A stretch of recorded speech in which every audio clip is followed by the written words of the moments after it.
لبیک اللہم لبیک لبیک لا شریک لک لبیک ان الحمد والنعمت لک والملک لا شریک لک۔ ماشاءاللہ، یہ آپ کے سامنے مزدلفہ کا خوبصورت منظر ہے۔ اللہ کے فضل و کرم سے حجاج کرام میدان عرفات میں حج کا رکن اعظم وقوف عرفہ کرنے کے بعد ظہر اور عصر کی نماز اکٹھی پڑھنے کے بعد وہاں پر دعا میں مشغول رہے، اور پھر وہاں سے سورج غروب ہونے کے بعد میدان عرفات کو حجاج کرام نے چھوڑ دیا، اور وہاں سے چلتے چلتے پیدل سفر اور بہت زیادہ رش ہونے کی وجہ سے اور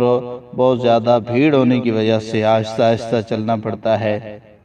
اور پیدل سفر ہوتا ہے، اور کافی اس میں بزرگوں کے لیے مشقت کا سلسلہ ہوتا ہے۔ اللہ کے فضل و کرم سے حجاج کرام مزدلفہ پہنچ گئے ہیں، اور یہاں آ کر تقریباً پہنچتے تقریباً 11-12 بج جاتے ہیں، اور یہاں آ کر دونوں نمازیں اکٹھی ادا کی جاتی ہیں۔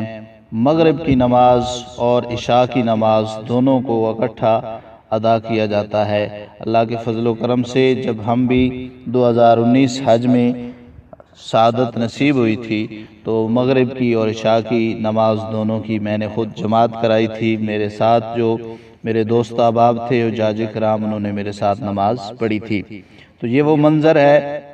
حجاج کرام آپ دیکھ رہے ہیں، اور ہر طرف جدھر ہی دیکھیں یہ کھلے آسمان تلے رات گزارنی ہوتی ہے۔ اور مجھے بھی یاد ہے کہ جب ہم گئے تھے پورا 1 گھنٹہ ہمیں لگا تھا صرف بیٹھنے کے لیے، چند لمحات گزارنے کے لیے، جگہ ہمیں ڈھونڈنے کے لیے تلاش کرتے کہ کہاں ہم پڑاؤ کریں، کہاں بیٹھیں۔ تو 1 گھنٹہ ڈھونڈنے میں لگا، اس کے بعد تھوڑی سی جگہ ملی، وہاں ہم بیٹھ گئے، اور وہاں پر پھر یہ منظر ہوتا ہے کہ رات کے وقت جو پرسکون نیند آتی ہے، احرام کی حالت میں بندہ ہوتا ہے، اور رب تعالیٰ کا وعدہ ہے کہ میدان عرفات میں وہ حقوق اللہ معاف کیے جاتے ہیں، اور مزدلفہ میں کھلے آسمان تلے رات گزارنے میں اللہ کا وعدہ ہے کہ یہاں پر حقوق العباد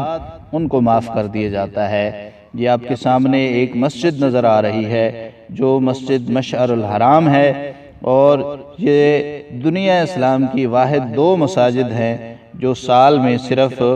1 مرتبہ جو ہے کھلی جاتی ہے۔ میدان عرفات میں مسجد نمرہ یہ سال میں صرف حج کے دنوں میں ظہر اور عصر کی نماز اس میں پڑھی جاتی ہے اور حج کا خطبہ ہوتا ہے، اور دوسری مسجد جو ہے وہ مزدلفہ میں مسجد ہے، مسجد مشعر الحرام، یہ بھی حج کے دنوں میں اوپن ہوتی ہے، کھلتی ہے، اور اس میں بھی مغرب